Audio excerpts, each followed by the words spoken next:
Welcome back to the Mastering Runeterra podcast with Jay and Bay, the #1 source for competitive Legends of Runeterra news and information. If you're looking for the best decks to play right now, be sure to check us out on Twitter at Master Runeterra or in our Discord. And if you want to take the next step in leveling up your game, check out our Runeterra team on Patreon, where we do weekly learning calls and one-on-one coaching. Now strap in and grab yourself some Boro snacks, because we are about to start Mastering Runeterra. Welcome back to another Mastering Runeterra Deck with Jay and Bay. Today we've got Shen J4 for you guys. This is one of my favorite decks at the moment. It's the only deck that I'm doing particularly well with on the ladder. I think I'm just going to be what do you call it? One tricking this probably for, until it stops working, I guess. I love this deck. It's a lot of fun. It's really powerful. And I'm excited to talk about it. Bay, what are your thoughts on the old Shen J4? Actually played it quite a bit. A couple of our teammates on the Mastering Runeterra Pro team were pretty high on this deck. I don't really like these style of decks, like the Fiora Shen. So I was pretty skeptical, but the addition of the 3 scattered pods, I feel like gives this deck a lot of oomph in the top end that it was lacking before, and really ups your consistency. And I love toolbox cards. So that's nice. And yeah, so I started playing this and I gained a lot of LP with it as well. It was I climbed with mostly this and then deep. And I think right now on ladder, this is the best non-Shurima deck. Yeah, I agree with that. Man, Shurima's real good right now. Okay, so as usual, we're going to go through the cards real quick, tell you why they're in the deck, why we're playing them, touch a little bit on other things you can play. Then we're going to go over some of the popular matchups, how to play against those. And then we are going to do a Mulligan exercise, doing some test hands versus those popular matchups, and what we would keep and what we would throw back and why.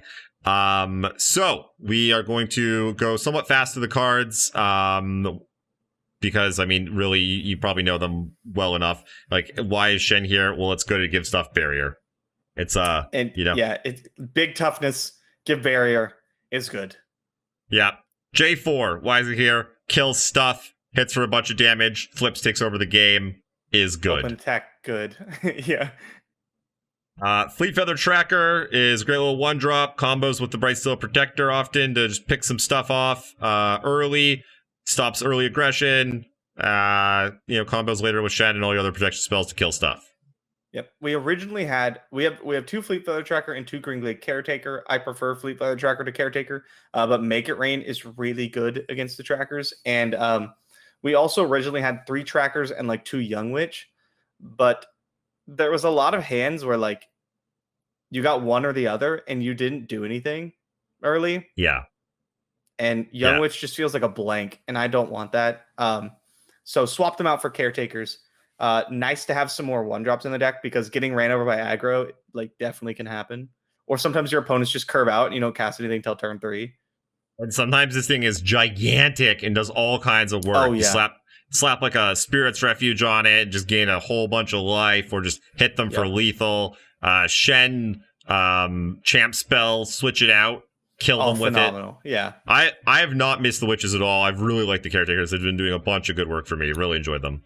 Totally. They combo also with the next card, Bright Steel Protector. So, Caretaker on 1, Protector on 2. You're attacking for 6 on turn 2, or you're just blanking their attack. Phenomenal card. A sort of new addition here, Greenglade Lookout, is an interesting one. This card is either absolutely busted or just the last card you want to see on turn 8. Yeah. Yep.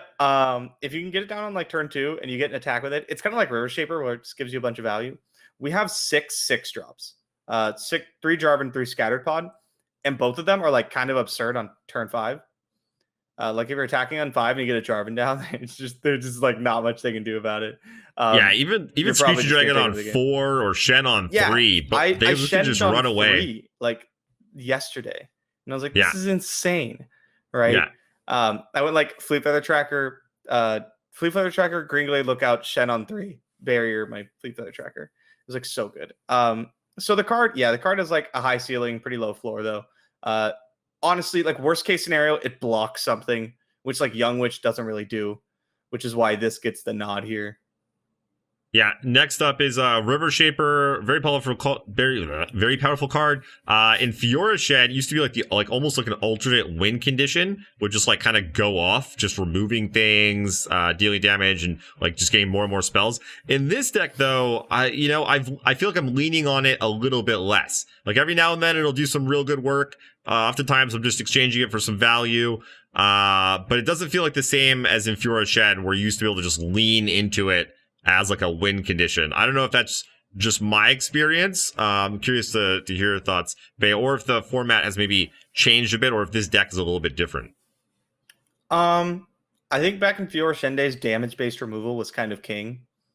And so keeping River Shaper alive like was a lot easier with barriers and sharp sights and stuff. And now combat-based removal is kind of the big thing. What I mean by that is like granting vulnerable, attacking with units and stuff, striking. Like that's kind of where most of the removal's headed right now. So River Shaper is less good, less easy to keep alive.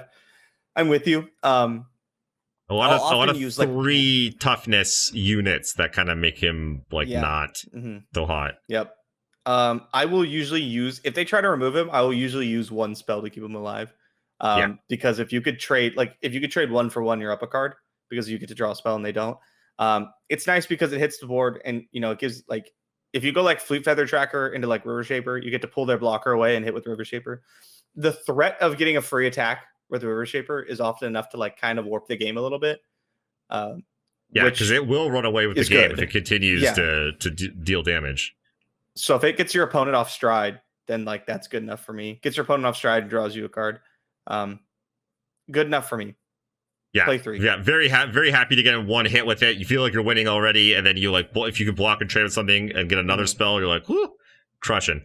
Next up, my cousin Laurent Protege, yet another challenger unit. 2/4 is pretty solid stats for 3 mana. Again, all these challenger units combine with your spells to be removal. Games that I can get Shen down and just repeatedly give barrier to my challenger units, like those games seem easy almost to win. Like you just repeat it, like you're just getting attack. Yeah. So much card advantage. I think it's something that maybe people don't really realize. Like River Shaper, it's like, oh, okay, that's drawing you a card. I see it. But for some reason, when you're killing a unit with a challenger unit and your unit's not taking any damage, it's basically killing it for free. That's also card advantage. There's so many like 3/1s and 3/2s in the format right now. They're like a 4 health unit on 3 is so good. Laurent Protege, not a card that like really ever saw play until Fiora got nerfed. Is now really like having its time. It was like a 3 of in the Ace Soul Demacia decks, or at least like a 2 of. Really strong in this list. Happy to have it. Next up, we have Screechy Dragon. What more to say about this card? Absolutely busted. This will absolutely possibly good win games on its own. Yep. Quite possibly the best Demacia follower. I mean, it's way up there. This card is just absolutely busted. The combination of Fury and Challenger, just you keep killing stuff, keeps getting bigger, keep killing stuff, keeps getting bigger. Just completely takes over the game. It's phenomenal. And then next up we have the new edition Scattered Pod. I used to play this deck before Scattered Pod was the thing, and now that it has Scattered Pod, I'm like, how did we ever do that? Like, so this much better. Card does so much work. It's not ridiculous. Did you ever see Scattered Pod and thought Shen J4? No. Like never, right? Never. Yeah.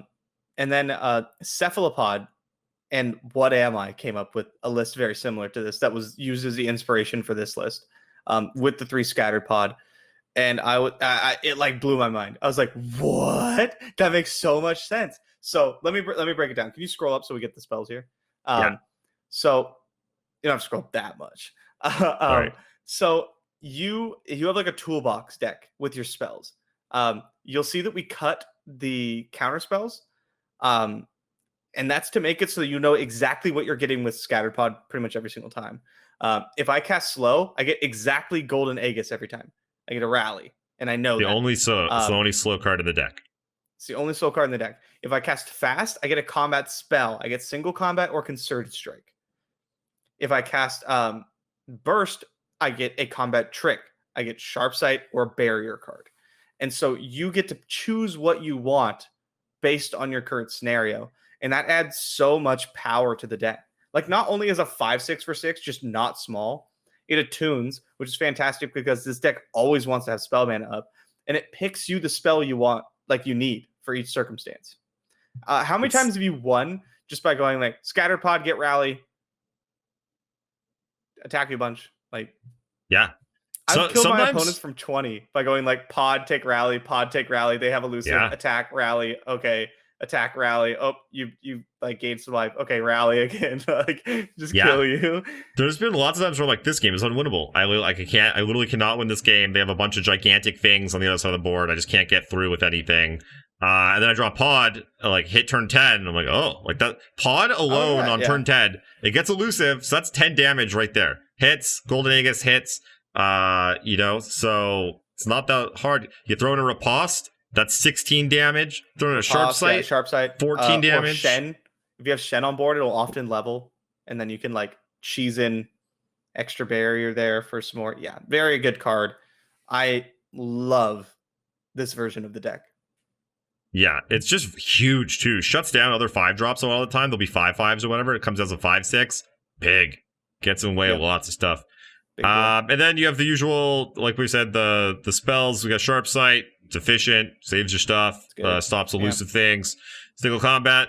All our stuff has barrier. We kill their stuff. Spell. Yeah. Great. Golden Aegis. Rally's awesome. Gives something barrier. Works with everything else.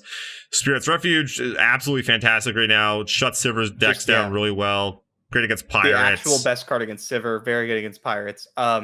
Spirit's Refuge is, I see a lot of people doing like 2 Riposte, 1 Spirit's Refuge, and I really want 2 Spirit's Refuge. The extra damage on Riposte is like not as relevant as you would think it would be. It comes up. I found it to be relevant. Often, like, our guys only have 2 power. Like, just like almost all of them that aren't Dragon or Pod, they're all 2 power. And so I find that's really, there's so many 3 or higher toughness things that I want to kill and I can't. So often I find myself looking for Riposte. I would, if it's possible to find a second Riposte in here, if you could go 4 of these, like, I'd be into it. I don't know if we could cut a Sharp Sight or you could. I don't know where you can find the room. You'd probably cut like a Greenglade Lookout, or you could go back to the 3 tracker 0 caretakers or something. Riposte what about good, Aegis? but there's is that crazy? Go to 1. Please don't cut that card. Card's very don't good. cut that card. Yeah, the Riposte is like strong. I try not to use it to open combat with, if that makes sense. Like, I try not to challenge something Riposte. Like, Riposte challenge something. Because it's so easy to get blown out. Usually the person who puts the last spell on the stack wins the exchange. So I try not to start. And that's what this deck is so good about. And that's why, like, the Fiora decks are so good too, is that you force combat to be unfavorable for your opponent, so they have to cast a spell first, and then you cast your spell and you win the combat. You got and Spirit's Refuge, like, I prefer to have the lifesteal than I do the extra 3 power. It might just be like a preference thing for me, but especially against Sivir decks. It's been very good. Spirit's Refuge is also, I don't want to get rid of Spirit's Refuge. Don't get me wrong. Yeah. I just want both. Finding an extra room for another barrier is like totally fine. And then last, certainly not least, is 2 Concerted Strikes. Just a fantastic card. Card's good. Kill stuff. Really good. Yep. You can get strikes with your Lookouts and your River Shaper, which is great. Order it correctly so that your Screeching Dragons get the rage triggers and stuff. Good card. Real quick, I want to touch on what you were just talking about with, like, getting the last spell in, or having the last trick, making your opponent force your opponent to act first. If you're listening to this, that is maybe the most important thing I think you could teach someone in Runeterra, is try to always be acting last. Try to always be making your opponent do things first. Whether this is through passing, whether this is through combat where you force them to act first, because otherwise their units are all just going to die to your barriered stuff. Whatever it is, you want to be acting last as much as humanly possible. It makes a huge outcome on if you win or lose the game. There's lots of games where the trajectory comes to a certain point, and there's this big kind of confrontation, and whoever kind of comes out on top at that one moment, like, just goes on and wins the game. And I think people don't realize that, and they don't set up for that. Top players are always setting up for that big confrontation, for that big moment, because they know that winning that will win them the game. And I think that a lot of people that are stuck trying to level up, that's maybe a bit of information that they don't quite have or don't quite understand. I totally agree. So, with that said, let's move on to some of the popular matchups. Let's start with the king of the ladder currently, Sivir and all of her different variants. Yeah, Action Sivir, Zed Sivir, all that stuff. So this deck is very strong against the Sivir decks. Yeah, even LeBlanc, which some of you may rejoice to hear. Anytime you can force combat not on the Sivir deck's terms, they're going to have a hard time. And this deck is chock full of challengers and barriers and things that make combat really, really tough to navigate. And these Sivir decks just aren't really prepared to deal with that. So even, like you cast Fleet Feather Tracker or Laurent Protege, and you can often kill like 2 or 3 things with them before they die. Mostly Laurent Protege over like Tracker. And same with Screeching Dragon. Like you just get to kill stuff every single turn. And your stuff usually sticks around. It's just very, very, very strong for us. We have the better late game of like the pods plus the Aegises and everything. Jarvan is a goddamn house. Like Jarvan comes down on 6, picks off Sivir or Rune Runner, and then like I don't know if you guys have played against a level Jarvan, but like it ends the game. It just Real takes fast. over. It's such a pain in the ass to try to beat it. You're just gonna kill something every turn. 3 mana kill a thing. 3 mana kill a thing every turn. Yeah. So the Sivir decks don't have a lot of stuff that targets their opponent's units, so they can't really pop your spell shields. What they have is barrier.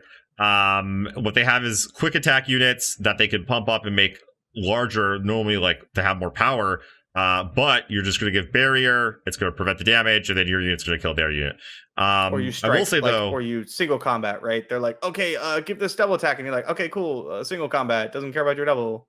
Like, it's our deck just works against the Sivir. Like all the cards just happen to like work very well. Sivir decks build up to like you're saying, like one big attack where they try to like power over you, power through you, and one Spirit's Refuge just like ruins that. Yeah, it's like, okay, block Spirit's Refuge. And I'm like, God damn it. Like it feels so bad as the Sivir deck when you're setting up for a big turn and they just cast Brightsteel Protector. Like, yeah, and a lot of times you're challenging their units, like you were saying, on your turn, so they have to burn their spells there as well. The deck is still very powerful though. I've still lost to Sivir decks plenty of times. This matchup is not like it's a lock, you're gonna win. That's not how it is, but it is one of the better matchups into the Sivir decks for sure. Yeah, just favorable, which is where you want to be. Okay, next up, let's go with Pirates.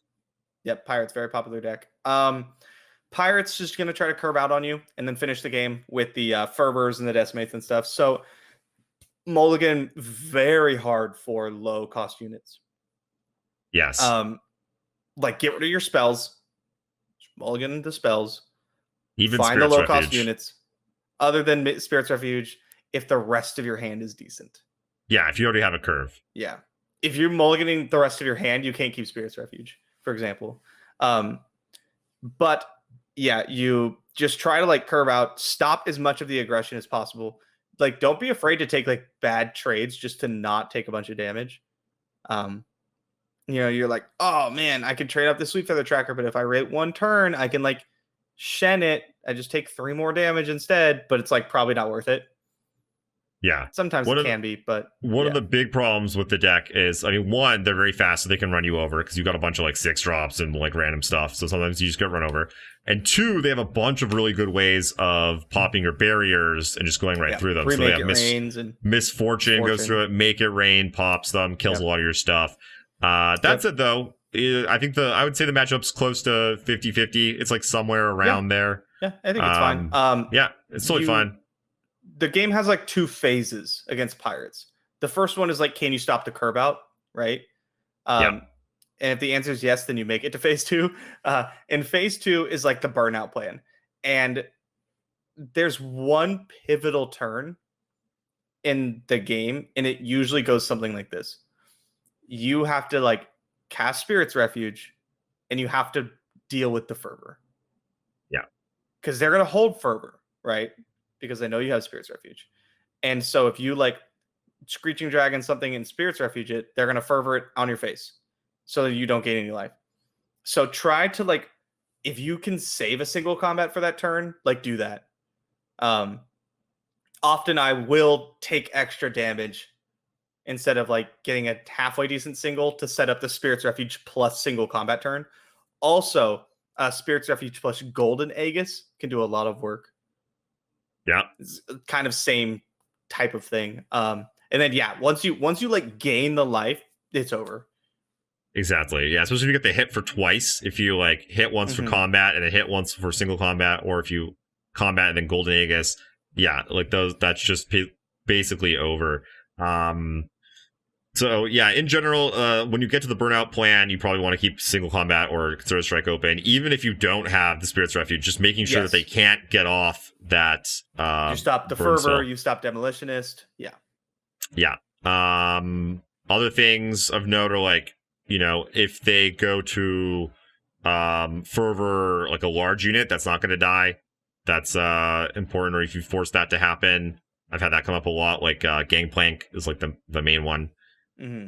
But yeah, decent matchup. I enjoy playing it. It's like a very like meat and potatoes kind of like, we're just gonna play dudes and like throw some spells at each other. Like, okay, cool. And we're gonna cast a couple spells and we'll see who wins.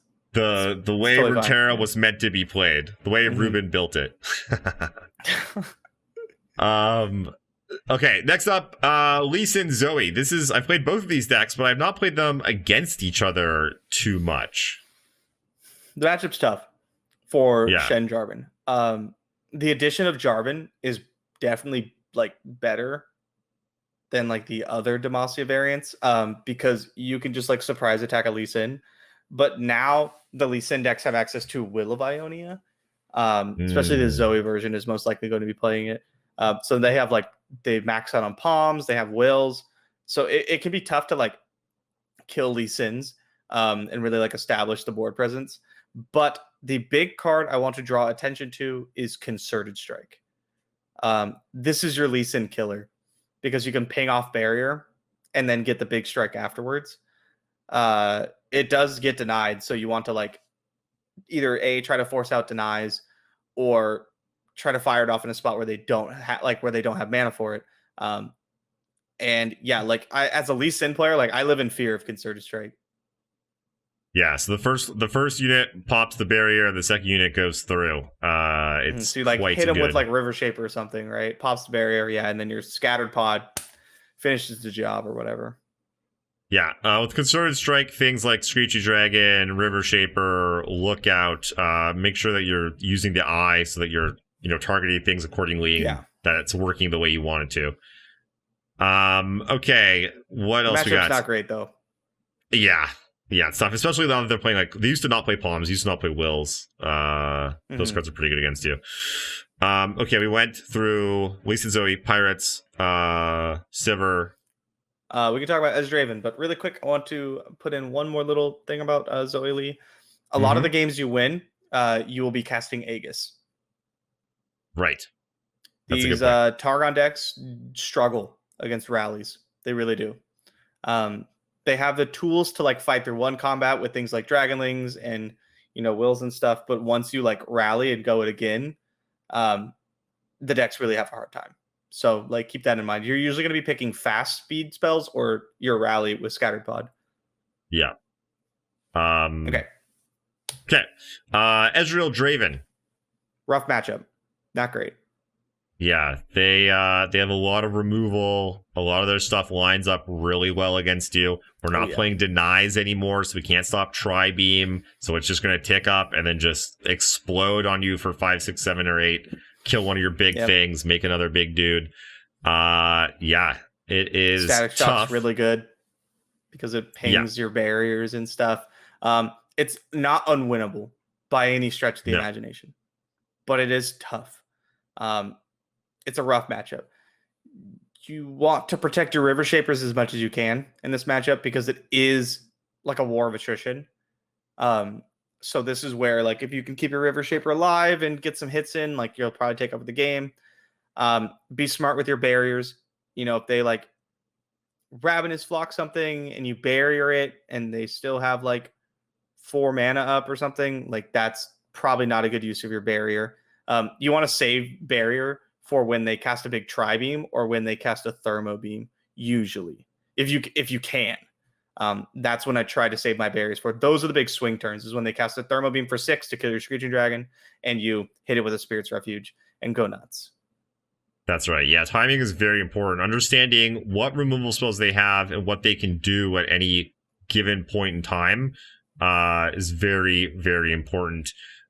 You are also, sometimes their removal doesn't line up particularly well against what you're doing. You know, if you have if you go like Screeching Dragons, Pods, Shens, he's got a bunch of big dudes and they have like too many scattered shots and stuff. Exactly, yeah. You know, it could be a tough time for them. So yeah, tough matchup. You're a little bit of a dog for sure, but you definitely winnable. I think it's one where a lot depends. I mean, obviously you need to know how to play your deck, but a lot depends on how good your opponent is. And if they know how to play the matchup and they know what to mulligan for, and they know at what points they want certain removal, the matchup feels real tough. Whenever I play some of the top Ezreal Draven players, I just get smashed. It doesn't feel particularly close. But when I play other people on the ladder, like I win, you know, often enough, and or the game is very competitive. So, you know, it's like anything else. Okay, unwinnable. No, not by the least of margins. Okay, let's do some mulligans now. Let's do it. Mulligan time. Mulligan time. Everyone go to the mulligan time. Okay, so now we're going to do some mulligans. First up, we'll pretend like we are playing against Action Sivir. It's probably the most popular Sivir variant at the moment, but they're all somewhat similar. Okay, so we get 2 River Shapers, Screechy Dragon, Golden Aegis. This hand is not great. I don't really want to keep any of it. I would mulligan this whole hand. I would mulligan the entire hand. River Shaper's not very good against the Sivir decks because like every single thing trades with it, and Merciless Hunter just like ruins your day, and Rockhopper, and Sivir, and Rune Runner. Everything. Okay, so we reroll the whole hand. We get Green Glade, Caretaker, Spirit's Refuge, Sharpsight, J4. The hand's rough, but like with experience in this deck, I can tell you that like we'll probably get there. Yeah, I can make this hand work. Yeah, you draw one more unit in between this and Jarvan, and like you're gonna be fine. Yeah. Okay, second hand we have Fleet Feather Tracker, single combat, J4, second single combat. I probably just keep Tracker. Yeah, but like same. Every now and then I'm feeling real greedy, and if I'm attacking on 6, I'll keep Jarvan. You're a madman. We keep Tracker. We get Green Glade, Lookout, Shen, Screechy Dragon. We do it. We curve out. It's beautiful. Beautiful. Why we play this deck. If you can get 2 hits out of this Green Glade Lookout, you can drop like a Shen or a Screechy Dragon on turn 3. This hand is missing a spell of any kind. But once we get one, this hand is like very good. Yeah, you draw 1 barrier card and like we're off to the races. Okay, Absolutely hand number 3 against Sivir. We've got Green Glade Caretaker, Bright Steel Protector, Shen J4. Nice. Very solid hand. Nice. Caretaker Protector, you basically are always happy to see in your opener. So good. I would probably mulligan Jarvan here. Yeah. Keep the rest. Same. Looking for a challenger unit. Ooh, Skypod's not terrible. That's our last card. Honestly, it's fine. Yeah, not a bad hand. Not a bad hand. We'll find like a challenger unit eventually. Or spells. Or barrier card. I mean, Skypod will get us some stuff. Okay, next up we'll go against Pirates. Yeah. Mhm. So we have Ah! Screeching Dragon, Ugh. Sharp Sight, Concerted Strike, Golden Aegis. It physically Full pains mole. Bay. Full. Full mole. We're not stopping anything with this hand. No, Get you it outta need some. here. You need a bunch of early units. We end up with Way better. Greenglade Caretaker, Greenglade Lookout, Shen, and Sharpsight. This is a pretty fantastic hand, actually. Yeah, it's quite good.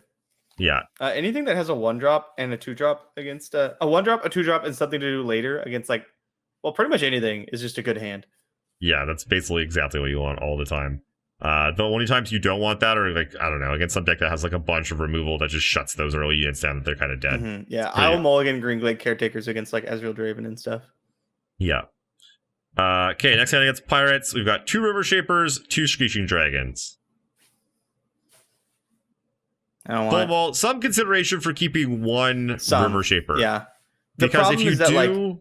Yeah, if you go full mull and you end up with no early unit, you could just snap die. Mm-hmm. That said, River Shaper is not exactly doing a whole lot. Yeah, if I feel so the consideration to full mull is like you said, if you full mull and you whiff, you probably just die. But if we whiff and our first play is on turn 3 and it's River Shaper, we're probably going to die anyway. It's true, yeah. Okay, so full and most of our units are 3 mana and under, so I would mulligan everything. Yeah. The difference of having a 2-drop or not having a 2-drop could decide the entire game against Pirates. Yeah. Or a 1-drop. And so having another chance of getting one is very important. Yeah. So we end up with 2 Greenglade Lookouts and a Scatterpod and a J4. Now, if River Shaper, really quick, if River Shaper was Laurent Protege, I would keep that. Yes, because that actually stops some stuff. Bigger impact, yeah. Yeah, and kill some things, and can stay alive for a while. This hand's good. Yeah, this hand's totally fine. We'll trade with something on 2. We'll probably trade with something on 3, and then both of these will become 5. Yeah. Yeah. I mean, the deck will fill itself. We'll draw stuff. Right? Exactly. All I see is 2 plays I can make early, and I'm happy. Exactly. Okay, third hand against Pirates. We got Sharpsight, Golden Aegis, J4, and Brightsteel Protector. Mole. I'm mulling everything, keeping the Brightsteel Protector. Yep. We end up River Shaper, Golden Aegis, Spirit's Refuge, Brightsteel Protector. Not the best of hands, but serviceable. Yeah, but we do have a 2-drop, we have a 3-drop, we have a Spirit's Refuge. So, only a little bit more... if we rip a 1-drop off the top, or a better 3-drop, or a 4-drop, if we had a Shen here, maybe there's a lot of good stuff that could make this very relevant. We can even convert a Screeching Dragon into a win or something. Yeah. Play your Brightsteel Protector on 2 against Pirates. Yeah. Just play it. Yeah. There, in a lot of matchups you hold it because the barrier is worth more than curving out, but not against these aggressive decks. You need to be playing something on turn 2. Yeah, you're happy to just trade. Just want to stop everything. Yep. Okay, next up, Lee Sin. We have River Shaper, Scattered Pod, Riposte, Sharp Sight. I would keep a River Shaper. I'd probably mulligan the rest. I know a lot of people would go, oh, but Sharp Sight kills Zoe. But so do challenger units, and they also affect the board, and I'd rather go after the game that way. Yeah, and Sharpsight kills Zoe eventually. What if you get 2, another pod and 2 expensive cards here? So it's gonna be turn 4 or 5 that you finally Sharpsight your River Shaper to pick off a Zoe. Just draw another Sharpsight. You're oh. Yeah, oof. It's just not worth it. So we keep the Shaper, and we get another Sharpsight and 2 Screeching Dragons. This hand's totally fine. Yeah. It's not ideal, but... Screeching Dragon's pretty good against them. Kills eyes and whatever else is lying around. It's pretty big. It kills eyes and Zoe's, basically. Yeah. Can threaten Lee's on that crucial, turn 5 if they're trying to get one down, and, maybe you don't attack into it and whatnot. Okay, next up, we have J4, 2 Golden Aegis, and a Greenglade Lookout.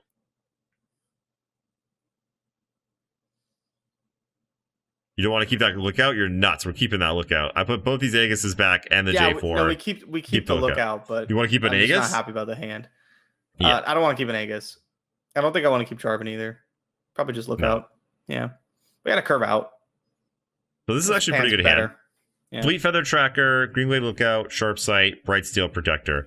If you find like your a cards, pod, a Jarvan, or a Screeching Dragon, and we're your like cards are a little low impact, which kind of sucks. Like Fleet Feather Tracker can't kill like an eye by itself, but we got a Sharp Sight. If we do draw something expensive, this Lookout's probably going to go make it real cheap, do quite a bit of damage. Yeah. Okay, third hand against Lee Sin, we've got Fleet Feather Tracker, Concerted Strike, Scattered Pod, Single Combat. Yeah, I'd probably just keep the tracker. Concerted Strike's like really, really good and everything, but I don't want to tell turn 6. And it's more important that we get on board. Like if we don't properly get on board, Concerted Strike just does nothing.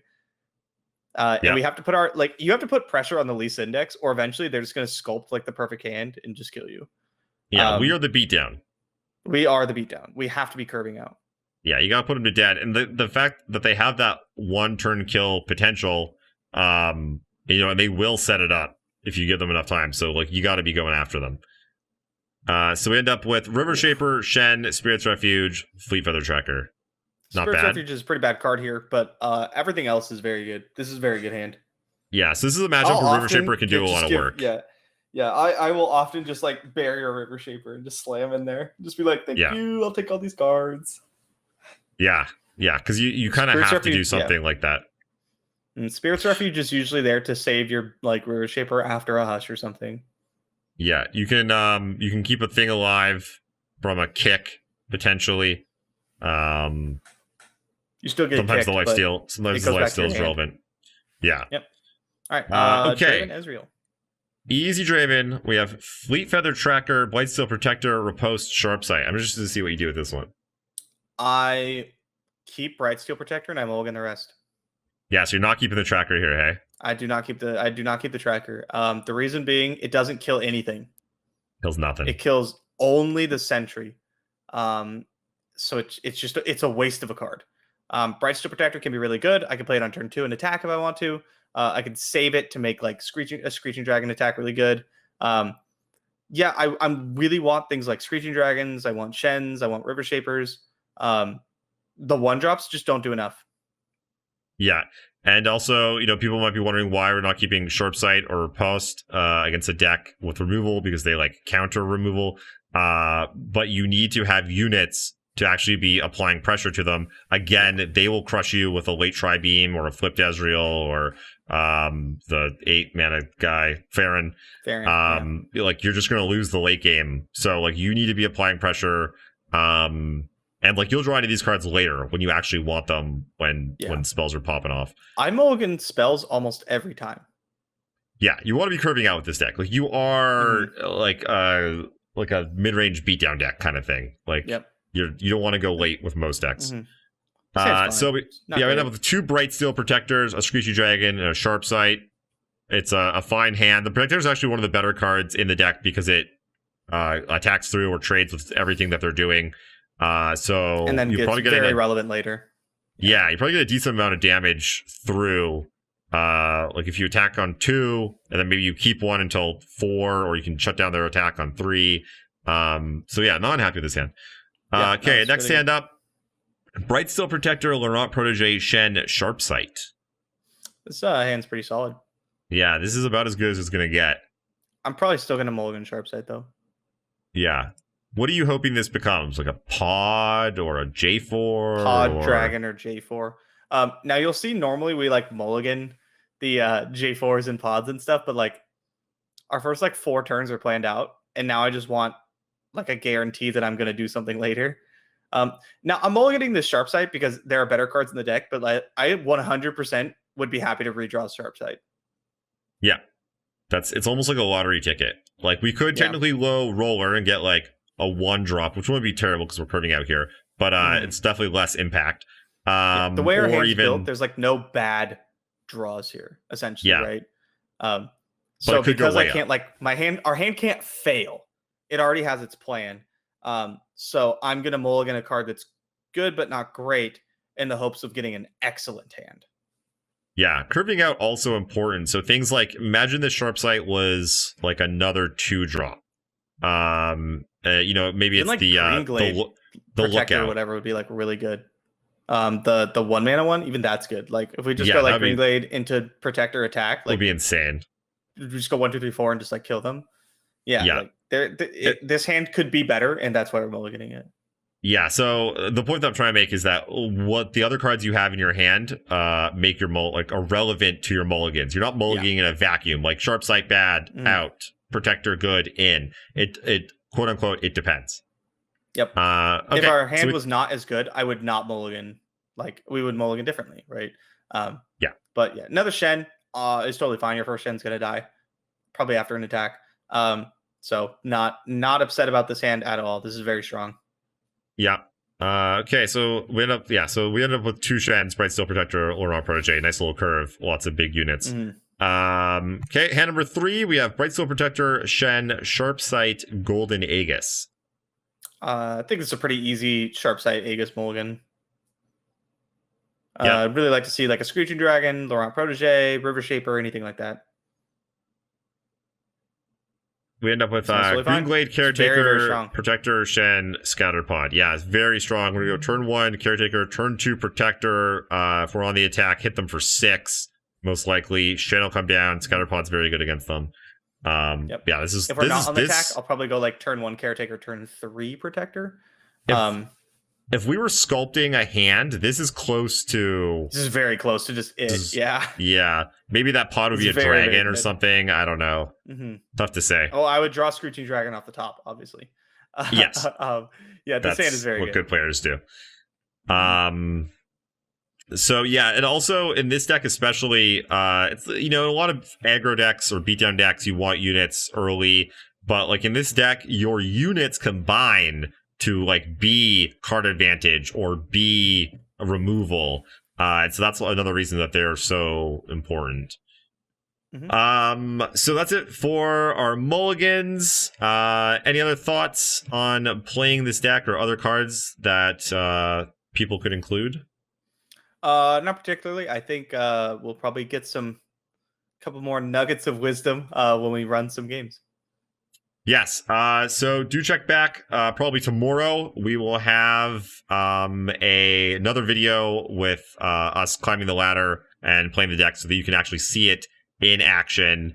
We used to combine the two. We thought we'd separate them, make it a little bit easier for you guys to digest, and also lets us get more gameplay into like one video. Okay, well, that's it for us for today. Make sure that you are always trying to cultivate a learning mindset when you're playing, and you cannot lose. That's it for me. Any final words, Bay? Nope, that's it. You got it. All right, peace. We gotta get better with these endings. Thank you so much for listening to the Mastering Runeterra podcast with Jay and Bay. New episodes come out every Friday. If you haven't done so already, be sure to join us on Discord, check out the Patreon team, and have a look at our deck database on Twitter at Master Runeterra. Links to all of these can be found in the show notes and description.